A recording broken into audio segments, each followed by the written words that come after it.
Assalamualaikum warahmatullahi wabarakatuh. Alhamdulillah rabbil alamin. Wassalatu wassalamu ala asyrafil anbiya wal mursalin. Sayyidina Muhammad wa ala alihi wa sahbihi ajma'in.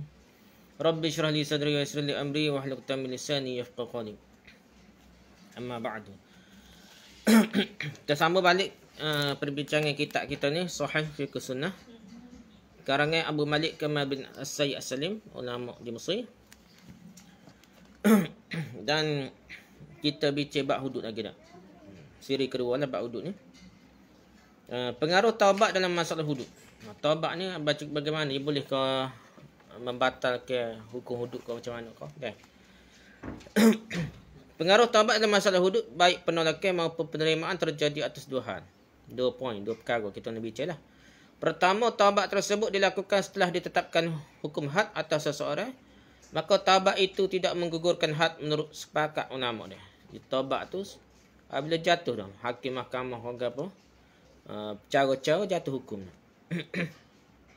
Tak boleh tarik balik kata bola atau hakim hamba isah dah taubat tak boleh jadi dah. Dia kena jatuh hukum lah. Nah.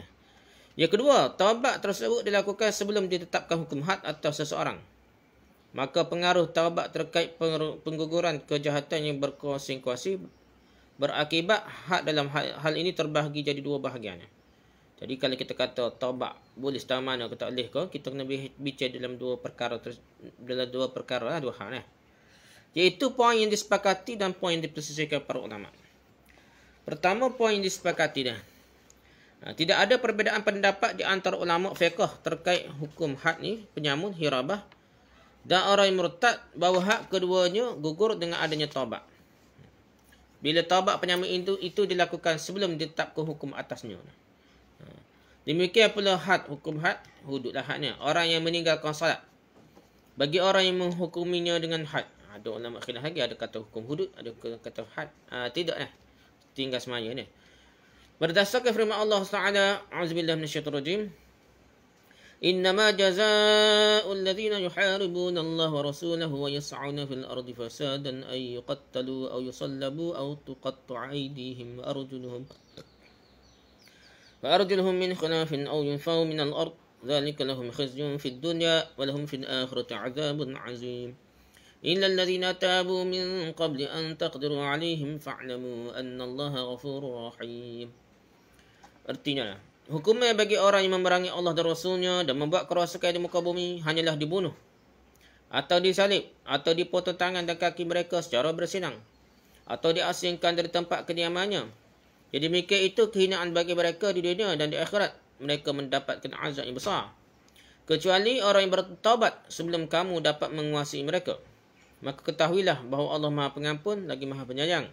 Surah Al-Ma'idah surah 5 ayat 33 hingga 34. Jadi kalau taubat tu sebelum ditetapkan hukum atau ditangkap kira-kira dah, menguasai mereka dah, dia kena igak, dia taubat dah. Boleh lah dah. Masa selisih ni. Ni poin disepakati kali sebelum kena igak. Satu pendapat dalam mazhab Abu Hanifah, satu pendapat dari ulama mazhab Syafi'i dan salah satu dari dua pendapat ulama mazhab Hambali. B. Firman Allah Ta'ala telah menyebut dalam setelah penyebutan had pencurian. A'udzubillahi minasyaitonir rajim. Faman taba min ba'di zulmihi wa aslaha fa innallaha yatubu 'alaihi.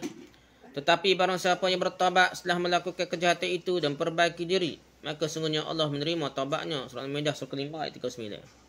Sini awak curi kau gapo kejahatan, tapi taubat. Mungkin taubat sebelum kena ingat dah. Sebelum kena hudud lah dah. Allah terima taubatnya kata kita. Betul pula masalah lain lah. Okey, C. Tiga, hujah dalil ketiga, pendapat yang kata kalau taubat ni sebelum jatuh hukum boleh diterima dah. Jadi ada tiga, hujah kedua kita baca dah, hujah ketiga pula. Hadis riwayat Anas radhiyallahu anhu, dia berkata, aku pernah berada di sisi Nabi sallallahu alaihi wasallam. Tiba-tiba ada seorang lelaki datang seraya berkata, wahai Rasulullah, sesungguhnya aku telah berbuat tindak kejahatan, oleh kerana itu laksanakanlah hukuman had atasku. Sementara Nabi SAW sendiri tidak menanya ke apa-apa kepadanya. Awak senyap, awak tak cakap dah. Tidak lama kemudian datanglah waktu solat. Lalu orang tersebut solat bersama Nabi SAW. Setelah selesai solat, lelaki tersebut berdiri menghampiri Nabi SAW. Seraya berkata, wahai Rasulullah, laksanakanlah hukuman had atasku. Namun beliau tidak menanya, tanya. Kemudian Nabi SAW bertanya, bukankah engkau telah solat bersamaku tadi? Lelaki itu menjawab, ya. Lalu Nabi SAW bersabda, sungguhnya Allah Azza wa Jalla telah mengampuni dosamu.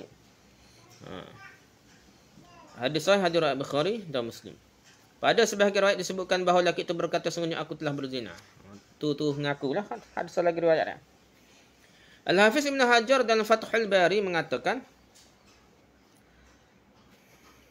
terkadang ada orang yang berdalil dengan hadis tersebut dengan mengatakan, sungguhnya bila pelaku datang dan dalam keadaan bertobat, maka gugurlah hukuman had darinya. Walaupun ada hadis lain cerita mari jumpa tu dia ada seorang riwayat lah, cerita dia macam gitu saja. Cerita ni memang dia mari ngaku suhu had ni bukan cium saja macam zina lah. Tapi di semaya Nabi kata dia ampun dosa dia. Hadis ni kuat, hadis Bukhari Muslim, bukan main-main hadis dah. Jadi ini menunjukkan bahawa kalau berzina pun tak perlu royak, tak perlu jatuh hukum had. Jadi hak ngaku kuat benar pun Nabi baru jatuh hukum. Hak ngaku sekali dua kali ni, Nabi kadang-kadang tak nak terima dah pengakuan dia. Nabi belik supaya lepas lah. Jadi gitu kaedah dia.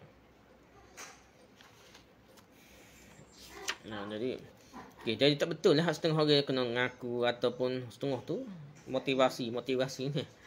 Dia suruh orang ngaku, bini ngaku, ketuk lelaki ngaku bini, masa awak jahat dulu lah. Benda tu karut belaka dah. Benda hak jahat, karut ni, benda jahat kita buat ni kena susut dah. Ada pedah kau cerita.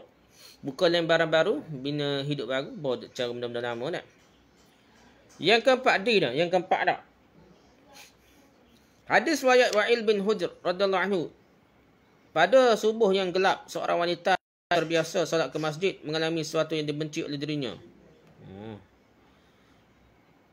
Dia kata dah, ada satu malam tu gelap. Rutin tu bagus pergi masjid semua. Sekali dah. Lepas tu kena perkosa dah. Dia meminta pertolongan seorang yang melewatinya. Lalu orang itu pun mengajar pelakunya yang kabur. Kemudian sekelompok orang melintas di hadapan wanita tersebut. Maka wanita itu pun memohon pertolongan pada mereka.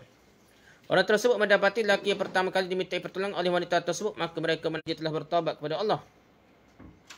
Gitulah. Panjang hadis ni. Cumanya hadis ni tidaklah hadis sahih kuat mana, tapi hadis hasan. Hadis At-Tirmizi, Abu Daud, Ibn Majah, Ahmad. Tapi boleh buat hujah dah hasan . Tapi nak cerita sini ya.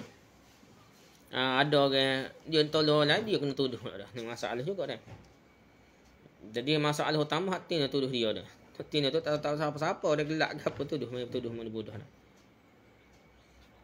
Lepas tu orang hak mengaku dia mengaku pula dia tak tu pula dah. Hak mengaku dia je rogotin tu pula. Dia kesian pada orang hak tak bersalah tu, dia mengaku dia. Lepas tu Nabi tarik balik supaya lesar belaka dia, Hak Tina tu suruh tarik balik dia salah tuduh kau ikut si. Salah juga dia ni. Lepas tu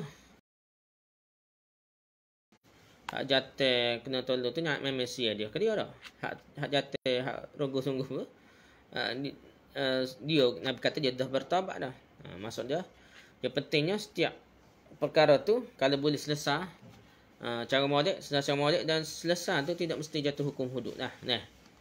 Dia kena betul-betul yakin barulah jatuh hukum hudud lah. Kalau tidak tak yakin tak kena biar terlepas, tak apa, lebih baik terlepas daripada jatuh hukum orang yang tidak bersalah.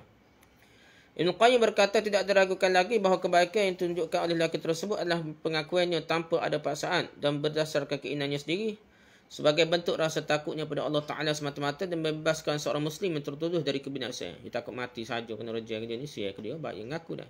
Biarlah kematian. Maka mendahulukan kehidupan saudaranya dan penerimaannya untuk dihukum mati dengan derajat jauh lebih besar dari keburukan yang dilakukannya. Sehingga obat ini melawan penyakit tersebut, ditambah lagi kekuatannya yang jujur, sehingga hilanglah penyakit itu dan hati pun kembali kepada keadaan yang baik. Maka dikatakan, kami tidak perlu untuk menghukummu, kerana sungguhnya kami menjadikan hukuman itu sebagai penyuci dan obat. Apabila engkau telah menyucikan dirimu dengan selainnya, maka kami maafkan dengan usahamu itu. Hikmah yang manakah yang lebih baik dari hikmah ini? Adakah yang lebih baik dari menempuh tahapan-tahapan hikmah-hikmah dan maslahat-maslahat? Sesungguhnya taufik hanya milik Allah semata-mata. I'lamul Muwaqqi'in oleh Ibn Qayyim. Jadi Jadi Ibn Qayyim ini berhujah bahawa orang yang bertaubat, dia tak murni dalam taubat yang ia lakukan. Jadi orang bertaubat ni seperti orang tidak buat dosa pun dah. Yang ke menolongnya di saat besarnya bahaya dan penentangannya. Maka tentu taubat dari seorang yang melakukan kejahatan selain had hirabah, selain pemberontakan, lebih utama lagi untuk boleh menolongnya. Sesungguhnya Allah Ta'ala telah berfirman, Qul lil ladzina kafaru in yantahu yughfar lahum ma qad salaf. Katakanlah kepada orang-orang yang kafir itu, yakni Abu Sufyan dan kawan-kawannya, jika mereka berhenti dari kekafirannya, nescaya Allah akan mengampuni dosa-dosa mereka yang telah lalu. Surah An-Fal surah ke-8 ayat 38. Putus macam.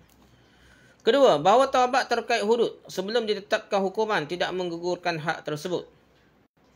Pendapat ini disampaikan oleh ulama mazhab Maliki dan juga pendapat yang kuat dari bagi kalangan mazhab Hanafi dan mazhab Syafi'i serta riwayat yang lain dari pendapat mazhab Hanbali. Mereka berhujah dengan dalil berikut.